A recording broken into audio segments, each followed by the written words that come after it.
जी नमस्कार राजगढ़ वासियों, मेरा नाम कृष्णपाल राठौर है और आप मारो राजगढ़ का यूट्यूब चैनल देख रहे हैं। आज नवमी के अवसर पर हम माँ बीरासन के दरबार में आए हैं। आप हमारे हाथ में प्रसादी देख रहे होंगे। आज हम आपको माँ बीरासन के दिव्य दर्शन करवाएंगे।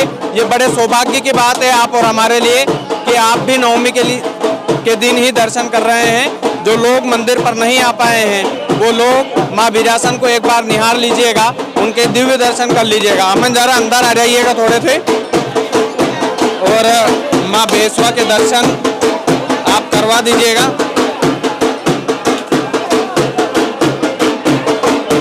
एक बार दिखा दीजिए, माँ बीरासन की आरती इस वक्त चल रही है। ये कितने सौभाग्य की बात है राजगढ़ के लिए कि माँ बेसवा के दरबार में आरती इस वक्त चल रही है और आप दर्शन कर रहे हैं। माँ बेसवा की रानी माँ बीरासन स्वयं विराजमान है। भीड़ आप देख सकते हैं सामने, कितनी भीड़ भक्तों की लगी हुई है। और माँ बेसवा का यह दरबार जिसमें 9 दिन से 108 कुंडी महायज्ञ चल रहा था, वो 108 कुंडी महायज्ञ का समापन आज होने वाला है। लेकिन माँ बीरासन का ये दिव्य दरबार आप देख लीजिए जो कि भव्य बनने वाला है आने वाले दिनों में। आने वाले समय में ये दरबार आपको राजगढ़ जिले की शान के रूप में दिखाई देगा। अभी आरती इस वक्त चल रही है माँ बेसवा की। आरती के समापन के बाद ही हम पंडित जी से बात करेंगे और माँ बीरासन के बारे में उनसे और भी जानने की कोशिश करेंगे। एक बार और माता रानी के दर्शन आप करवा दो मन, ताकि ये ढोल की आवाज, ये त्योहार की आवाज आप सभी को सुनाई दे रही होगी। और ये आवाज, ये भक्तों की भीड़ आप देख सकते हैं, ये दिखाता है कि माँ बीरासन का दिव्य दरबार कितना मायने रखता है राजगढ़ जिले के। राजगढ़ की टेकरी पर विराजमान माँ बीरासन सभी को देखती है, लेकिन आज जो लोग दर्शन नहीं कर पाए हैं, नवरात्रि में अपने बिजी शेड्यूल से समय नहीं निकाल पाए हैं, उन लोगों के लिए हम ये समय निकाल करके वीडियो बना रहे हैं। आप देख लीजिए माँ बेसवा का ये पावन दरबार है और ढोल की आवाज भी लगातार जो है सुनाई दे रही है। तो माँ बीरासन के दरबार में हम इस वक्त मौजूद है। हमारे साथ मुख्य पुजारी माँ बीरासन के दरबार के मौजूद हैं। सबसे पहला पंडित जी आपका परिचय जानना चाहेंगे। मेरा नारायण सिंह धाकड़ हूँ, ग्राम कलाली रहता हूँ।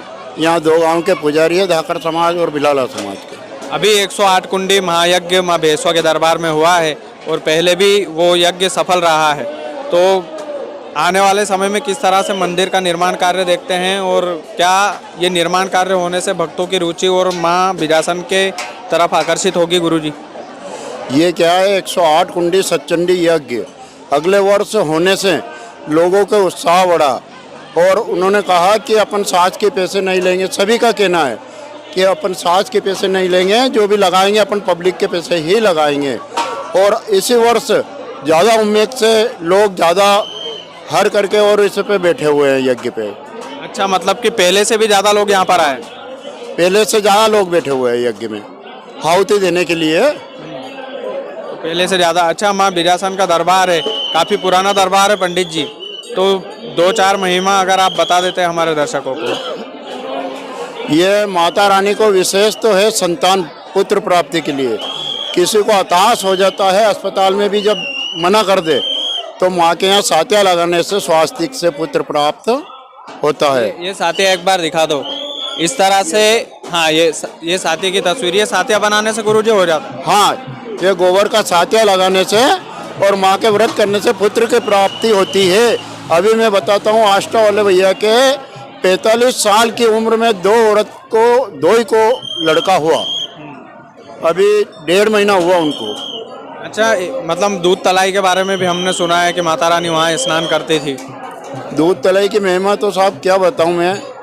दूध तलाई में क्या होता था कि पहले एक राज्य से दूसरे राज्य में ले जाने के लिए सामग्री कोई साधन नहीं था, तो बंजारा की बालत चलती थी, तो बंजारा सुल्तानिया गांव में रुकते थे।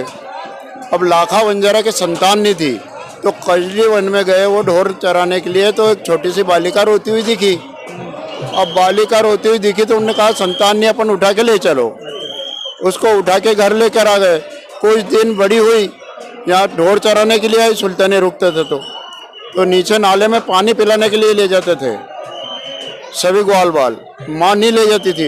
1 बजे का समय होता और माँ वस्त्र निकाल के हर हर करके तलाई में बैठ जाती थी और दूध से भरा जाती थी और सभी पी लेते थे। उनके पिताजी से शिकायत की ग्वालों ने कि तुम्हारी बेटी भीषण गर्मी है और रोशनी का टाइम है चैत का और पानी नहीं पिलाती है। उनने कहा कि मेरी बेटी अगर पानी नहीं पिलाएगी तो पशु तो मर जाएंगे। उन्होंने कहा मैं देखूं। तो एक दिन पेड़ पे छुप के बैठ गए। ऐसा समय हुआ 1 बजे का। उनने वस्त्रहीन होके हर हर किया, सबने पिया और उनकी निगाह मिल गई। ऐसे दूध तलाई के वहाँ फटी। फिर यहाँ आके बड़ी गादी पर हाथ निकाला। कुछ दिन बाद वहाँ भी सपना दिया फिर राजाओं को। हमारे देवास राजा को सपना दिया। फिर वो आए दोनों रासत के राजा नरसिंह और देवास के। फिर उन्होंने खोज करी कि कहाँ पे है, तो एक चमकता हुआ हाथ दिखाया। फिर वहाँ बड़ी गादी पे हमने पूजा की बहुत दिन तक। फिर भी उनको समझ में नहीं आई। फिर पृथ्वी फटी, यहाँ शरीर सहित प्रकट हुई। अच्छा, माता रानी यहीं पे प्रकट? हाँ जी, प्राकट्य स्थल है माँ बेसवा, प्रकट थी शरण। मतलब स्थापित नहीं है? स्थापित नहीं है, प्रकटित है। हाँ, स्थापना नहीं की हुई है, पृथ्वी फाड़ के माँ निकली है। कितने दिनों पुराना मंदिर होगा कुछ? ये साहब अधिक तो नहीं कह सकता हूँ, पर 1200 साल जो राजा महाराजों के लड़े हुई थी ये रासत की कि हमारे इसमें और हमारे इसमें, तो उसका लेख जरूर हमारे पास पत्थर पे है। वो उर्दू में है, वो दूसरी भाषा में, बाकी उसका लेख है। 1200 साल पुराना माना जाता है ऐसा? 1200 वर्ष तक का तो है, इसके बाद में कुछ कह नहीं सकते। पहले का कोई वो नहीं है? हाँ, इसके पहले का कोई भी कुछ नहीं है। बहुत बहुत धन्यवाद पंडित जी हमसे जुड़ने के लिए, बात करने के लिए। अभी जय माता दी, जय माता दी पंडित जी। तो ये मुख्य पुजारी थे और इन्होंने जितनी सारी जानकारियाँ दी हैं राजगढ़ वालों ने, राजगढ़ वासियों ने सुनी होगी। और हम ये बिल्कुल विश्वास के साथ कह सकते हैं कि हमारे पापा, हमारे परदादा भी इसी मंदिर पर मत्था टेक कर बड़े हुए।